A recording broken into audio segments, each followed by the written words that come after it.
Lin Dewey is one of the best bounty hunters. He works as a team, and when a criminal needs to be caught, he is sent on a mission. Usually the criminals resist, and then the bounty hunters kill them. This time the subject turned out to be not just stubborn, but also an experienced fighter. When they surrounded him and tried to finish him off, he caught an arrow thrown at his head in mid-flight. And then a battle began, in which one after another the hunters died from the blade of the victim. Dewey's boss Lu did not allow him to immediately rush into battle. He decided to wait. However, Lin could not stand it and intervened. The criminal was unable to cope with him. But Dewey also couldn't kill him instantly. Having cleared their heads, Lin's colleagues also took out their blades and rushed into battle. True, they only got in the way and risked their lives in vain, so Dewey asked them to retreat. He was confident that he could cope with the enemy alone, and indeed he did so. He emerged victorious from the battle, but did not kill his opponent. As Dewey put the blade to his neck, Magistrate Kai Butoy's client fired another dart and hit him square in the head. Dewey and his accomplices were then promised payment in cloth for their work. Lin has a wife and daughter. He needs to feed his family, but he can't pay for food with clothes forever. He wanted to earn real money, but he didn't know how to do anything other than fight with a sword in his hands. Dewey fought with blades from an early age. In his youth, he fought on the coast with pirates, and later met his future wife and tried to retire, but it didn't work out. Therefore, to this day, he earns food in battles.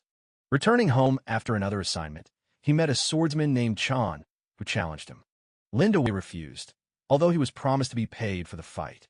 The enemy wanted to know if Dewey was truly as experienced a warrior as they said.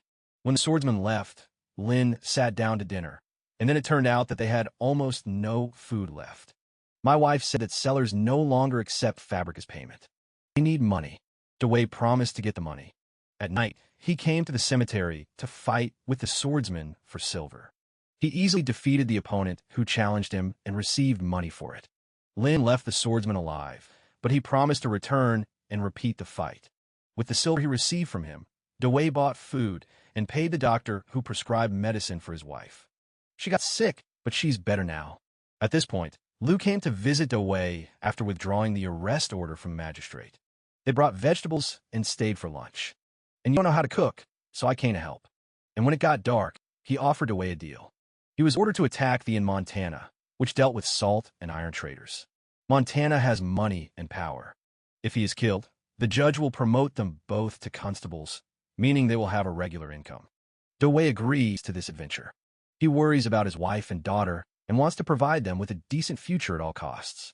He leaves the house in the middle of the night, and the next evening he and his team head to the Montana hotel residence. Lin set a condition. It is forbidden to touch this person's family.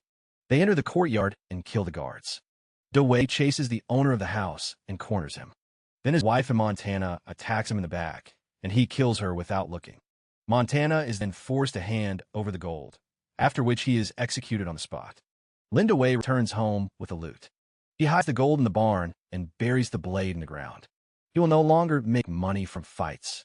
From now on, he and his family will live in abundance. Meanwhile, Lu came to Kai Butoy and told him that Montana was done. He asked permission to take his position. And when Kaibu he gave him the green light, Lu suggested handing Lin Dewey over to the judge. It was necessary to somehow explain the murder of Montana, and Dewey was chosen as the scapegoat.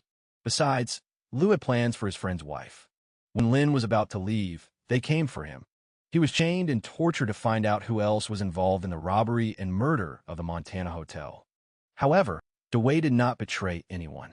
Then he was sent to prison. Having said goodbye to his family, he humbly walked along with the guards. But on the way he was attacked by the swordsman Chan. Lu hired him. He wanted Dewey to go to another world and then Lin's wife to go to him. But Chan did not kill the chained prisoner because he was unarmed. The swordsman promised to come later when Lin took the sword in his hands again. After Dewey is arrested, his wife goes to Lu to find out what happened. He said Lin was just unlucky. Lu made it clear that he would live in abundance if he stayed with him, but he left.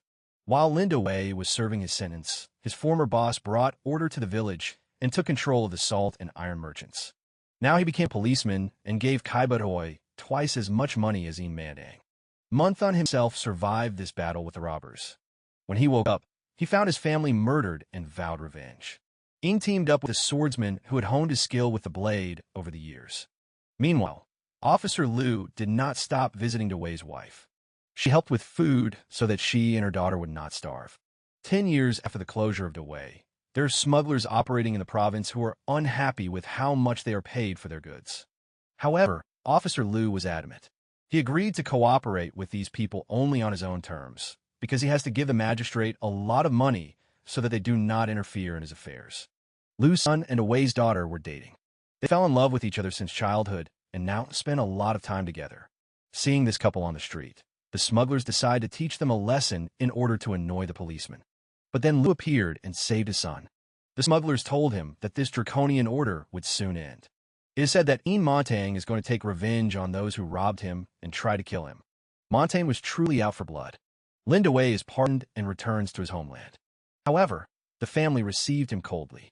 The daughter told her father to leave the house, and on the very first night the wife began to tell him how hard life was for them while he was in the quarries. After spending the night at home, Dewey met Liu. He owed him gold. "I just want to live the rest of my life in peace." When Lin returned home, the policeman's son was waiting for him. He wanted to learn the art of swordsmanship to protect Dewey's daughter Lin Ping. The blade master agreed to help him. He passed on all his knowledge to him, and the rest was up to the young man. Meanwhile, Montaigne and his men set out on a path of revenge. He began to kill those who attacked his house. The swordsman was next to him.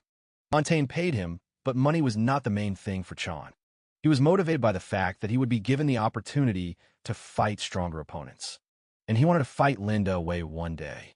After learning that Montaigne was targeting his soul, Liu turned to Dewey. He brought gold and asked to fight Montaigne. However, Thoth refused. He was going to take his family and leave here. Dewey was tormented by feelings of guilt that had arisen many years ago. But his wife did not want to leave. She stated that Lin must answer for the sins of the past and meet with Montaigne. Constable Liu was late in paying the magistrate, and Lord Kai expressed his dissatisfaction to him. Liu realized that he urgently needed to do something with Montaigne. He hired people to kill him. After learning that the policeman was storing gold in his house to kill Montaigne, the smugglers swooped in, but Liu caught them. He guessed that these people were working for Montaigne and forced them to tell him where he was hiding. Liu then sent men there, but it turned out to be a trap. All but one were killed. Realizing that nothing can stop Montaigne and his swordsman anymore, Officer Liu decides to flee. But first, he wanted to take Dewey's wife with him. He came to her home and tried to take her away against her will, promising a luxurious life. However, she refused. Then Liu decided to take her by force right there. But he failed to do this either. Dewey appeared and stopped the guest. They almost quarreled, and Liu proposed to his old friend. Dewey cannot guarantee the safety of his wife and daughter, so the policeman decides to take them with him. Hearing this, Dewey's wife agreed for her daughter to go with Liu and his son, while she stayed with her husband and shared his fate. "We live together. We will die together." The policeman had to agree. As he said goodbye, he promised to return and fight in Montana. Liu wanted to stay, but Dewey told him to take care of Lin Ping. On the way, the boy still could not stand it and ran back. He will have to stand shoulder to shoulder with the master and give battle to the bandit Montaigne. Realizing that his son might die, Liu also went to the village. At this time, Lin Dewey dug up his rusty blade, cleaned it, and sharpened it. When he arrived at Market Square, all the sellers and trap owners fled. They feared Montaigne's wrath. There is only one owner left in the diner. He didn't want to lose his last source of income. Seeing him, Dewey stopped drinking. Soon the Montaigne Hotel appeared. Dewey offered him his own life in exchange for the lives of the locals. Montaigne had a counteroffer. He told Dewey to cut off his hand and then leave from here. Without hesitation, Lin pulled out his blade and did so. But then the policeman's son appeared and stopped him. A battle began, in which not only Montaigne and swordsman Chan participated. However, Montaigne could not stand it and went in a battle. The swordsman then finished him off. He wanted to fight Dewey himself, and to do this he had to wait until Lin killed all his fighters. Soon, Officer Liu appeared. Chan finished him off and then stabbed his son to death. He did this in front of Dewey so that he would want to kill him. And it worked. Lin rushed into battle. The two with the swordsman did not give way to each other.